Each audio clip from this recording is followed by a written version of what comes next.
सोनिया देर रात अपने कमरे में अकेली बैठी थी। अचानक खिड़की अपने आप खुल गई और ठंडी हवा अंदर आई। उसने खिड़की बंद की, लेकिन बाहर अंधेरे में किसी आवाज ने उसका नाम पुकारा। वो डरकर पलटी तो देखा, बिस्तर पर वही बैठी थी, दूसरी सोनिया। वही कपड़े, वही चेहरा, बस आंखें बिल्कुल काली। दूसरी सोनिया मुस्कुराई और बोली, अब तू बाहर जाएगी या मैं? खिड़की अपने आप बंद हो गई और कमरे में सिर्फ उसकी हंसी गूंजने लगी। सोनिया के हाथ कांपने लगे। उसने धीरे धीरे पीछे हटना चाहा, मगर दरवाजा अपने आप बंद हो गया। दूसरी सोनिया उठकर उसकी तरफ बढ़ने लगी।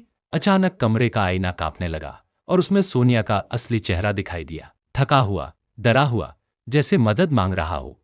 लेकिन आईने में मौजूद सोनिया अचानक बोल उठी, सिर्फ एक ही रह सकती है।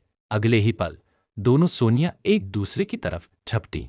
हवा में जोरदार धमाका हुआ और कमरा अंधेर में डूब गया। जब रोशनी लौटी, बिस्तर पर सिर्फ एक सोनिया बैठी थी। उसकी आंखें धीरे धीरे काली होती चली गईं और फिर खिड़की से वही आवाज आई, अब तेरी बारी है।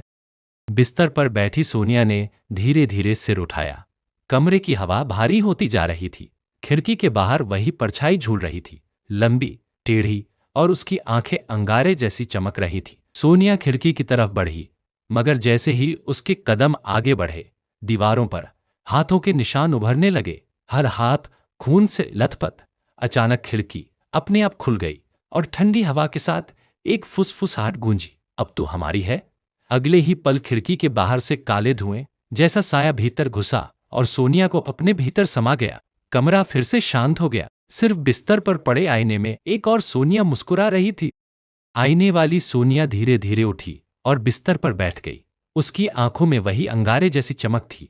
कमरे का दरवाजा चरमराता हुआ खुला और बाहर से हल्की हल्की पदचाप सुनाई दी, जैसे कोई घर में घूम रहा हो। आईने वाली सोनिया मुस्कुराते हुए फुसफुसाई, अब ये घर मेरा है। बाहर चलते चलते कदम अचानक दरवाजे पर आकर रुक गए। दरवाजे की दरार से किसी की परछाई झांक रही थी। कमरे में रखे आईने कांपने लगे और हर आईने में अलग अलग सोनिया का चेहरा दिखाई देने लगा, कुछ रोते हुए, कुछ डरते हुए और कुछ हंसते हुए। अचानक सारे आईने एक साथ चटक गए। कमरे में गूंजती रही सिर्फ एक आवाज, अब लौटने का रास्ता नहीं है। सोनिया डर के मारे पीछे हटने लगी। कमरे की दीवारें धीरे धीरे सिकुड़ने लगी, जैसे उसे कैद कर रही हो। आईने के टूटे टुकड़े हवा में तैरने लगे और उनमें से हर टुकड़े में उसकी अलग अलग शक्ल झलकने लगी। कहीं वह बूढ़ी थी, कहीं बच्ची और कहीं बिल्कुल अजनबी। आईने वाली सोनिया खड़ी होकर उसके बिल्कुल पास आ गई और धीरे से बोली, तू असली है या मैं? जैसे ही सोनिया ने चीखने की कोशिश की, कमरे की सारी रोशनी बुझ गई। आखिरी बार उसने देखा कि टूटा हुआ एक टुकड़ा उसके चेहरे से चिपक गया। उसकी आंखों में वही अंगारे जैसी चमक भर आई। घर के बाहर सन्नाटा था। दरवाजे पर जो परछाई खड़ी थी वह धीरे धीरे भीतर चली आई और दरवाजा अपने आप बंद हो गया। अब उस घर में सिर्फ हंसी की गूंज थी।